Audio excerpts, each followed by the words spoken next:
Hi, welcome to the Anywhere Art Studio. Today I'm going to talk about what to do when you're having problems with your watercolor painting. I started this painting earlier today and it just wasn't working out. The paper was doing weird things and I'm not quite sure why. It could be that its paper was mistreated, it got too much air or humidity or something, or it could be it's just a new paper I've never used before and the paint reacts differently on it. So my first impulse was to throw it out. But I decided that sometimes I do my best paintings when my painting isn't working and I'm just so frustrated with it that I have to try new things to save it. So that's what I'd like to show you today, how to save a painting when you're having problems with it. So one of the things that I found was happening was there's some kind of strange texture in my watercolor painting, and it wasn't, and the paint was absorbing really quickly. So I tried some different things and different amounts of paint, and it just wasn't spreading out easily. So I thought, okay, time to get the big guns out. And I got a few things that I could add to the watercolor painting to put on top of them. I have regular thin colored pencils and I have watercolor pencils. So what I'm going to do is keep trying with the regular paint and maybe just use more paint. Maybe that was part of my problem. I wasn't using enough paint, or maybe I had too much water. So that could have been the problem. So I'm putting on a little bit more paint, but I'm getting that odd texture. I don't know what that is. It's almost like there's cotton or Kleenex fibers on my painting. So then this was another problem I found. If I want to switch colors with my painting, normally on a normal painting, I can put like some pink over it and it'll flow into the color that's previous there. But there isn't much flowing going on here, so it doesn't blend that well. So I kind of have to be like a doctor and go, what's going on? What can I do? What are the symptoms here? So it seems to be sometimes I need more paint to start with. I can't start with just a small amount of watery paint. I usually start with I need more paint and less water. So that's one thing I figured out. Then I was using a limited palette and I was trying to make a gray. I usually use 3 primaries to make gray, but my gray wasn't working too well. So I thought maybe I'd try to use a watercolor pencil over this. So what I'm doing is, this is pretty dry. Where I want it to be a little grayer and a little more intense, I'm drawing with the pencil on top of what I've already got, the paint I've already got there. So I'm trying to respect what I've already got, the paint I've already put down there also. So I don't want to completely obliterate the first coat, but I'm trying to just make darker and perhaps more grayer. Here are the crevices where the leg goes into the body and it's darker. So it's darker over here in the elephant's ear. I wanted to get it darker under his eye, and I wanted to get some dark in the crevices here. Then I wanted to get this a little darker. So now let's see what happens where I put the watercolor pencil. So I just apply regular clean water over the pencil and try to sort of spread it out. And again, with this paper, it doesn't spread that easily, but at least it's gray. So I've got to tell myself when a situation like this comes up that at least I'm learning some new techniques and trying some things, because that's how you learn new things. I'm getting more value in my painting, which is what makes it look more rounded and more realistic, so that's good. The watercolor did help me get some more darks. The watercolor pencil helped me get some more darks, so that's good. Now the frog, I couldn't get very interesting greens with my frog. So I think I may use a watercolor pencil to get some more color into him. I wanted him to maybe pop a little bit with some red on him, because that's the complement, or maybe even burnt sienna. So here's a burnt sienna watercolor pencil, but that's going to be the same color as the dirt, so I'm going to change the color. And I'm going to make it with a regular pencil. I'm going to use not a watercolor pencil. I'm going to just give him some red on his little fingers here. He's got little circle kind of, I don't know what they're called. So I'm putting a little red there.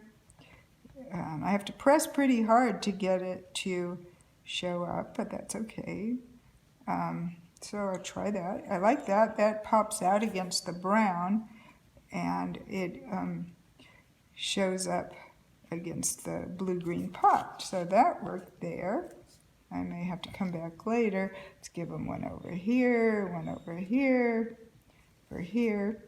Okay, now I've used that, and then I think I might give him some red stripes on his back, maybe, or some dots. What do you think? I guess we'll give him some interesting patterns of marks on his back, kind of like a leopard, so we can use that so it doesn't look so out of place. Okay, still not kind of pulling together, but we got to keep working. We can't give up yet. How about we try some, maybe another color of blue with the paint, a darker blue, to pop this figure. So I'm going to take some very thick cobalt blue and put it on without adding a lot of water and see if that will stay on my painting and blend in. Yeah, it kind of does. But I'm putting it on with a hard edge here. I'm not going to try to blend it in because I've already discovered it's not blending that well. So I put that on, and then I'm following the contour when I put this on, and I'm going around by her neck. Oh, there's a part I missed before. So here it stops. You can see this paper is so strange, and then it spreads out a little, but not perfectly. We'll put a little there. Maybe we'll make this darker back here. So this will be darker, and pop this. Okay, that's starting to give me a little more volume. Now, let's see. These green and the top of the plant is almost the same color, so it looks like the plants are part of the frog. So let's change that to a darker green. I believe I have a darker green in my palette. Oh, it's very dark, so let's make it a little lighter. So let's put that. That looks like a different green. So now the frog perhaps is not having leaf sprouting. This isn't a perfect science. And then here, over here, whoa, pressure. I haven't used this brush for a while, so you have to be very light and then give it pressure. Oop, one more over here. Okay, that goes to the thing. Then we've got to do something with the details of the leaves to brighten things up. So I've got some, let's see what we can do with regular pencils. And let's see what we can do with the frog to change his color, but not that much. So he's green. I want to pick a color that kind of goes with green. So let's see if I have a light blue. Okay, let's try this one. See if this will work. If it doesn't, I'll show you how to use ink to save a painting. So we're kind of changing his color now. He's a little bit bluer, and he'll be greener down here on his belly. And then here's this, and here's this.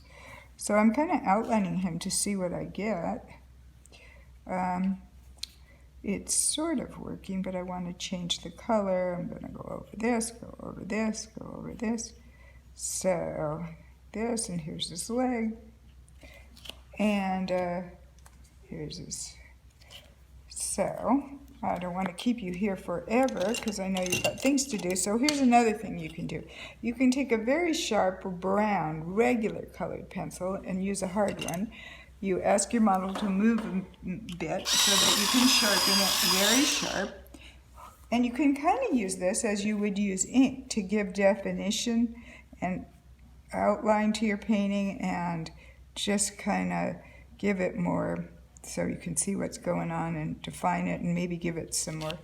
So you just go round your painting. You kind of do a combination of, you don't want one flat outline. You want some of the lines to be in your painting, but you want to give it more details. Like, for instance, the eyebrows here. I'm going to give it more details. I'm going to do the eyes with this, do the eyes with this, and I'm not pressing that hard. Even do the smile with this smile. Okay, here's her ear. Wasn't sure whether to make her a fairy or not, so she kind of has ears that can go either way. Then, so now you can see with this outline, she's standing out more. Here's her little blouse that goes around her arm. You put some gathers with this that maybe you couldn't do on this paper, or that would be too hard to do with a regular brush. Over here, you can give it just a few dips and dabs. I can also do her shoes. I wasn't sure what color to do her shoes, so maybe I gave her some, I can do her shoes, give that some definition. Now the frog I'm still worried about. He doesn't look frog-like, so I'm going to use the blue on the brown on the frog and go like, give him the eyeballs. Here's his other eye, here's his other eyeball. Yeah, this is giving him definition. Here he is, he's kind of smiling. Oh. This is underneath, here's his arm. You could put some shadowing there. Here's his other arm, you could put some shadowing there by just following back here. I think I'm gonna give some shading. Here's his other foot. Here we go back here and give him his bump down here. So he has more definition. It's not perfect. You can also enhance the definition by going underneath him with your darker pencil and going dark underneath. So you pop him, pop around there, making it darker. The more value you have, you might even surprisingly use a purple pencil to even darken the brown. But you can see that there's a variety of things you can use, you can grab to, don't throw your painting out when it's going bad. Just grab some pencils, some watercolor colored pencils, some different brushes, and try different things. And you might wind up with a painting you really like. So thanks for watching today, and see you in the next video.